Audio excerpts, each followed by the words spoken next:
The beacon of hope. The research station Luminous Seeker hung in the void like a jewel against black velvet, its crystalline structures gleaming in the light of a distant binary star system.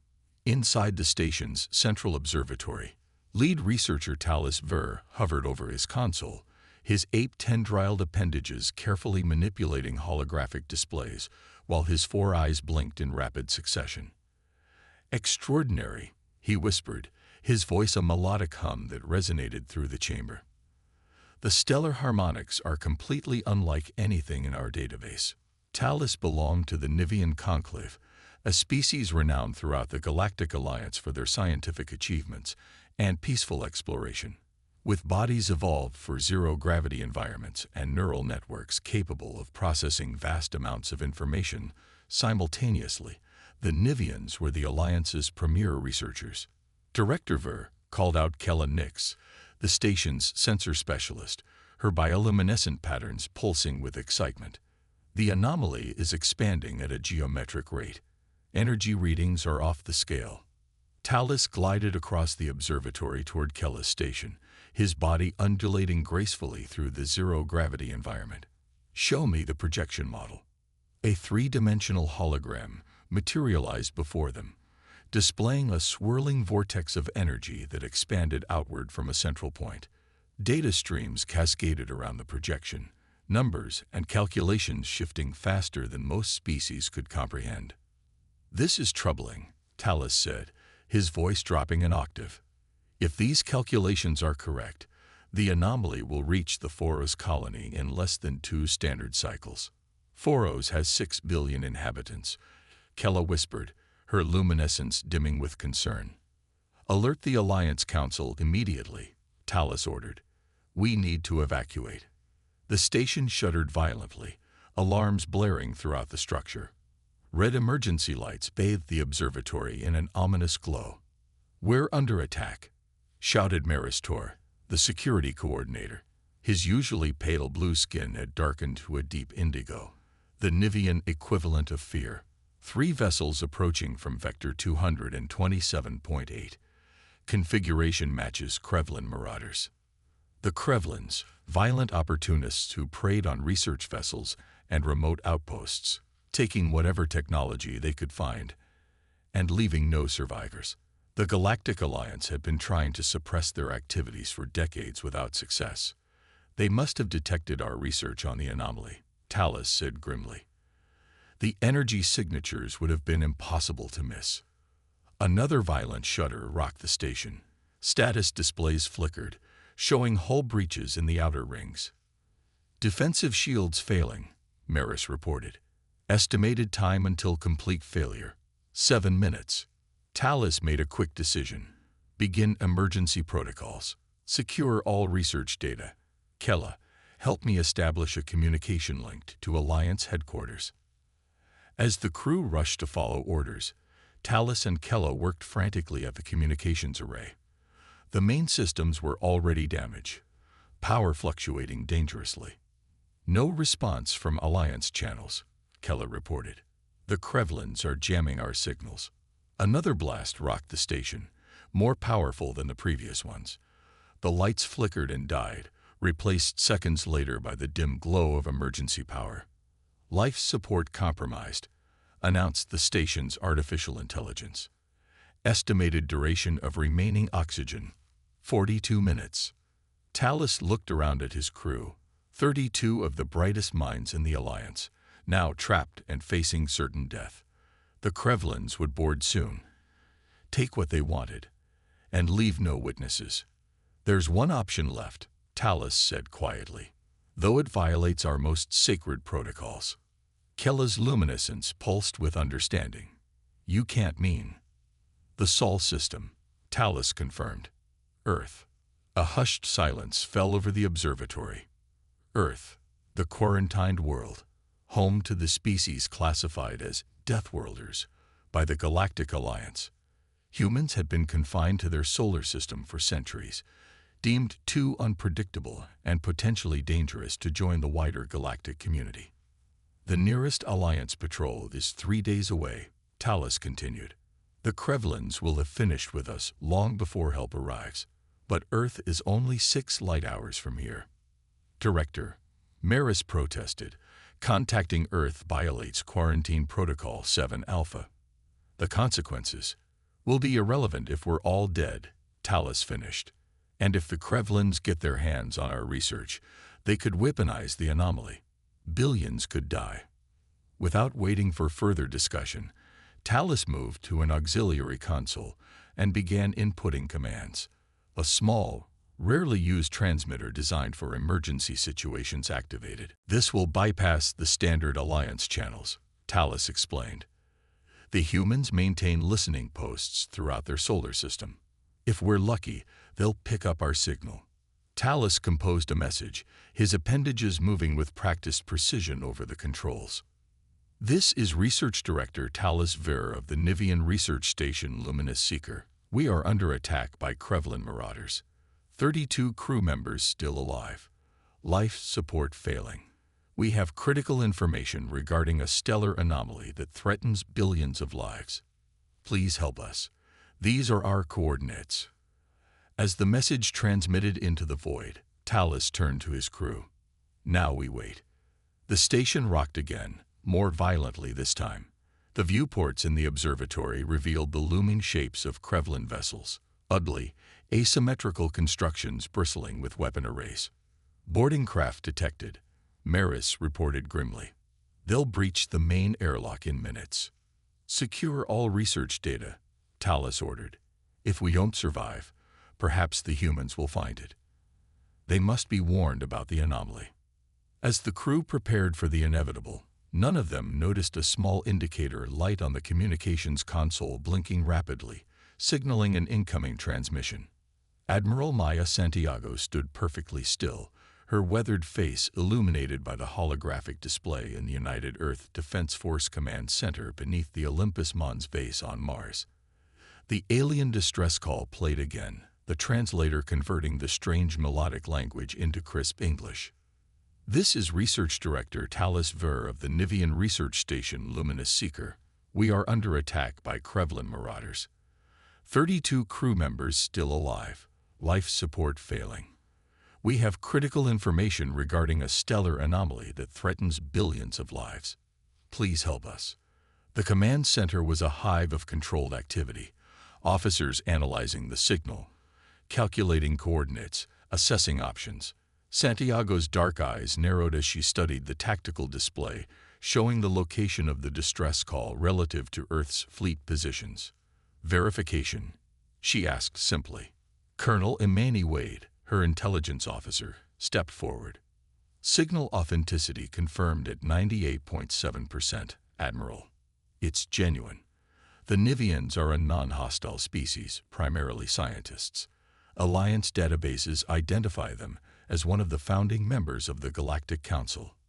And these, Krevlins, marauders, pirates, known for attacking research vessels and outposts, extremely violent. No survivors in their previous engagements. Santiago nodded once.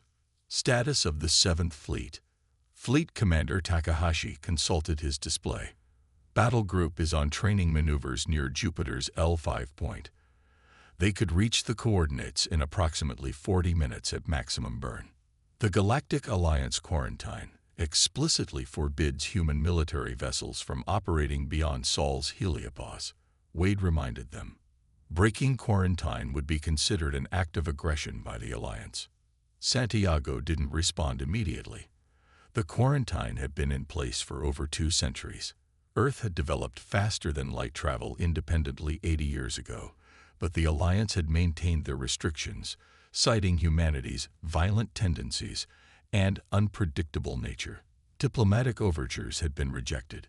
Humanity remained isolated, permitted to develop within their solar system, but forbidden from joining the wider galactic community. Play the distress call again, Santiago ordered. As the melodic voice of the alien scientist filled the command center once more, Santiago made her decision. 32 lives, she said quietly, and information that could save billions more. She straightened, her voice taking on the tone that had made her legendary among Earth's defense forces.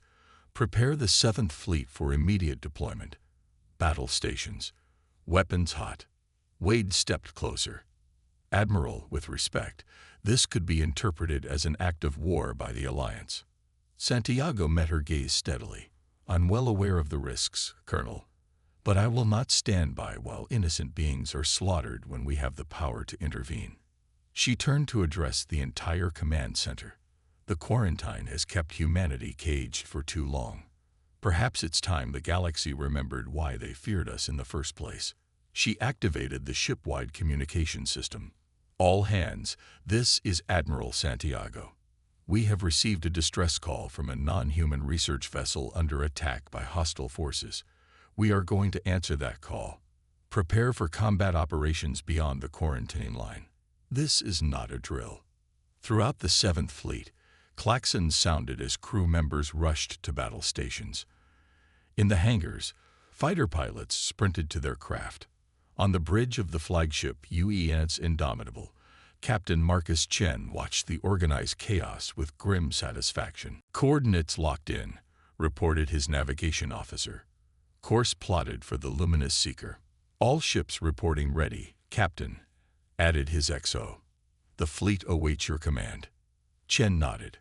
Commence countdown to FTL jump. All hands brace for high maneuvers. As the fleet prepared to depart, Admiral Santiago sent one final message to the Nivian research station, hoping they would receive it in time.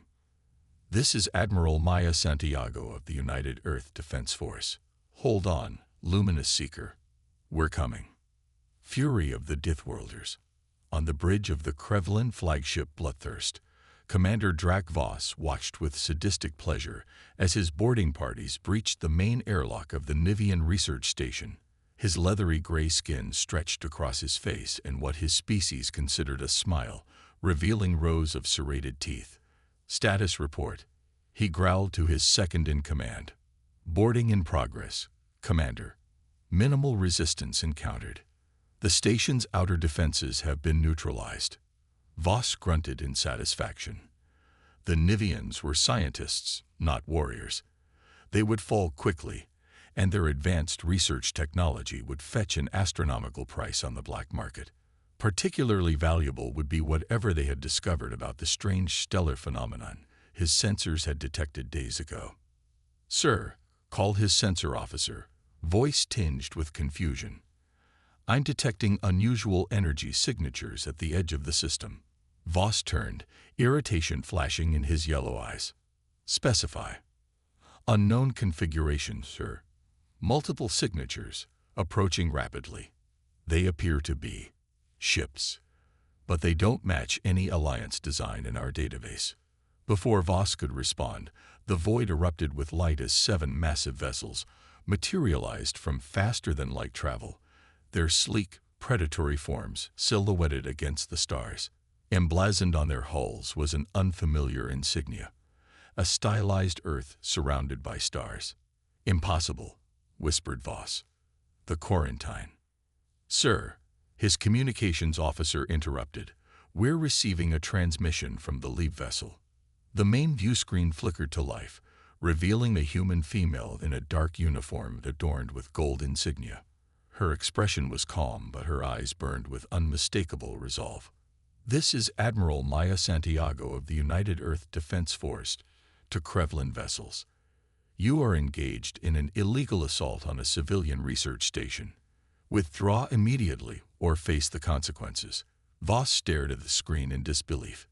Humans, the legendary Deathworlders, breaking their centuries-old quarantine. It was unprecedented and potentially disastrous for his operation. But Voss had not become a commander by cowering before threats. The humans had only 7 ships, while his fleet numbered 12. True, the human vessels appeared larger and more heavily armed than his own, but the Krevlins had numbers and position on their side. Ignore them, Voss ordered. Continue the boarding operation.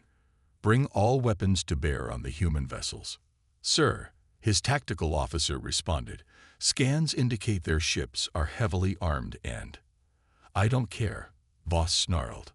Fire. The Krevlin vessels opened fire simultaneously, energy weapons lancing through space toward the human fleet. The attack was met with an immediate and devastating response. The human ships moved with shocking speed and precision, evading the majority of the Krevlin fire while returning volleys of their own. The bridge of the Bloodthirst shuddered as a direct hit struck their port side. "Shields down to 60%, reported the tactical officer, panic evident in his voice. "Their weapons technology is far superior to our intelligence reports." Voss cursed. The Alliance had clearly underestimated the humans' military capabilities. On the bridge of the UENS Indomitable, Admiral Santiago watched the battle unfold with cold precision. "Target their engines and weapons systems," she ordered. "Minimize casualties where possible, but I want those ships disabled." Her fleet responded with machine-like efficiency. Fighters launched from the hangar bays, streaking toward the Krevlin vessels. Point defense systems intercepted incoming fire, while the larger human vessels maneuvered into a formation that isolated individual Krevlin ships. "Admiral," reported her tactical officer, "3 enemy vessels disabled. No casualties reported on our side." Santiago nodded. "Status of the research station. Life support holding but critical. Readings indicate approximately 20 minutes of oxygen remaining. Krevlin boarding parties have penetrated to the central sections." "Deploy the Raptors," Santiago ordered. Throughout the fleet, specialized boarding craft launched toward the Nivian research station. Within them, Earth's elite space marines, the Raptors, prepared for close-quarters combat in the alien environment. Inside the luminous Seeker, Talis Ver and the surviving members of his crew had barricaded themselves in the central laboratory. The Krevlins had already breached the outer sections, and it was only a matter of time before they reached the core. "The anomaly data is secure," Keller reported, her bioluminescence dimmed to conserve energy in the failing life support. "The humans responded," Talis said, a hint of wonder in his voice. "After centuries of isolation, they'd broke quarantine. For us. The question is whether they'll reach us in time." Maris replied grimly, his weapon, a simple energy cutter repurposed as a defensive tool, held ready. The laboratory door shuddered as something heavy impacted against it. The Nivians tensed, preparing for their final stand. The door exploded inward, but instead of Krevlin marauders, armored figures in sleek exosuits stormed through the opening. Their helmets bore the same Earth insignia Talis had seen on the transmission. "Research Director Ver," the lead figure asked, retracting the faceplate to reveal a human female with dark skin and intense eyes. "Lieutenant Commander Fatima Hassan, United Earth Defense Force. We're here to extract you and your crew." Talis stared in amazement. "You came." Hassan nodded. "Admiral's orders. Now let's move. This station doesn't have much life support left, and there's still a battle raging outside." As the human Marines efficiently organized the Nivian scientists for evacuation, Talis approached Commander Hassan. "There's something you must know," he said urgently. "The stellar anomaly we were researching. It's not just a natural phenomenon. Our data suggests the Krevlins have found a way to manipulate it, potentially weaponizing it against Alliance worlds." Hassan's expression hardened. "You're saying this is more than a simple pirate raid?" "Much more," Talis confirmed. "If they gain access to our research, they could trigger a chain reaction that would devastate dozens of inhabited systems." The commander activated her comlink. Hassan to Admiral Santiago. Priority message. On the bridge of the Bloodthirst, Commander Voss watched in fury as his fleet was systematically dismantled by the human vessels. 5 of his ships had already been disabled, their engines and weapons destroyed with surgical precision. "Boarding teams, report." He snarled into the comm. "Heavy resistance, Commander," came the response, punctuated by the sound of weapons fire. "The humans have deployed ground forces inside the station. We're being pushed back." This was not how the operation was supposed to proceed. The Nivian research station should have been an easy target, its valuable data ripe for the taking. Instead, Voss found himself facing defeat at the hands of a species that shouldn't even be here. "Prepare the prototype," Voss ordered. His second-in-command flinched. Sir, it's untested. The stellar manipulator could destabilize the entire region. Exactly, Voss hissed. If we can't have the research data, no one will. Target the anomaly's focal point and prepare to fire. Let's see how the humans handle a star going nova. Admiral Santiago's expression remained impassive as she received Lieutenant Commander Hassan's report, but her eyes betrayed her concern. Confirm that, Commander. The Krevlins intended to weaponize the stellar anomaly. Affirmative, Admiral. Director Ver's research indicates they've developed technology to destabilize the anomaly, potentially triggering a chain reaction that would affect multiple star systems. Santiago turned to her science officer. Analysis. If accurate, such technology could cause unprecedented destruction, Admiral. Billions of lives would be at risk across multiple sectors. Santiago nodded once. Decision made. All ships, this is Admiral Santiago. Priority Alpha. Target the Krevlin flagship. All available firepower. The human fleet responded immediately, concentrating their attack on the Bloodthirst. But even as their weapons struck home, sensors detected an energy buildup from the Krevlin vessel. They're activating some kind of weapon, reported the tactical officer. Energy signature is off the charts. Intercept course, Santiago ordered. Position the Indomitable between the Krevlin vessel and the anomaly. Admiral, protested her XO, that would place us directly in the weapon's path. Santiago's gaze never wavered. Exactly, Commander. Sometimes, the only way to defeat a bully is to stand in their way.